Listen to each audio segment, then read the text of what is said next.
తమిళనాడు ఎమ్మెల్యేలకు ప్రభుత్వం వరాలు కురిపించింది. రాష్ట్రంలోని 234 మంది ఎమ్మెల్యేలకు ప్రభుత్వ వాహనాలు సమకూర్చడంతో పాటు ఇంధనం, డ్రైవర్, వాహన నిర్వహణ ఖర్చుల కోసం నెలకు 75,000 భత్యం ఇవ్వనున్నట్లు సీఎం జోసెఫ్ విజయ్ ప్రకటించారు.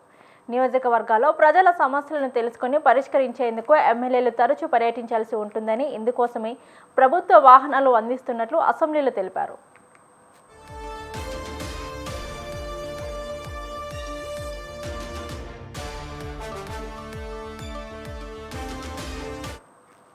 ప్రస్తుత అసెంబ్లీలో తొలిసారి ఎన్నికైన ఎమ్మెల్యేలు చాలా మంది ఉన్నారని, వారిలో సామాన్య కుటుంబాల నుంచి వచ్చిన వారు కూడా ఉన్నారని ప్రభుత్వం అంటుంది.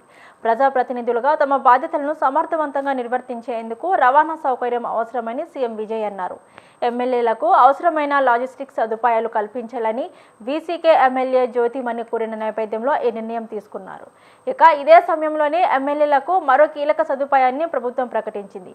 అధికారిక పనుల కోసం సెక్రటరీని నియమించుకునేందుకు నెలకు 25,000 గ్రాంట్ ఇవ్వనుంది. అలాగే ప్రజాప్రతినిధుల ఆరోగ్య బీమా పరిమితిని 5 లక్షల నుంచి ఏకంగా 25 లక్షలకు పెంచుతున్నట్లు సీఎం ప్రకటించారు.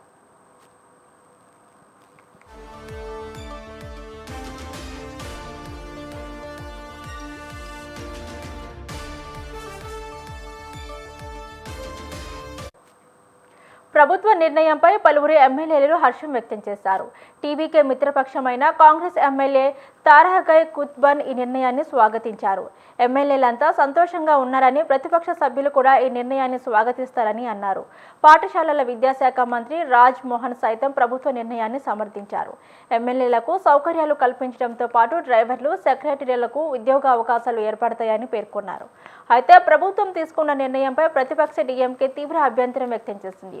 రాష్ట్ర ఖజానాపై అదనపు భారం పడుతుందని విమర్శించింది. 234 మంది ఎమ్మెల్యేలకు కార్లు ఇవ్వడంతో పాటు ఇంధనం, నిర్వహణ సిబ్బంది కోసం అదనపు ఖాతాల్లో చెల్లించడం అత్యవసరమైన ఖర్చు అని డీఎంకే అధికారిక ప్రతినిధి ఏ శరవణ్ మండిపడ్డారు.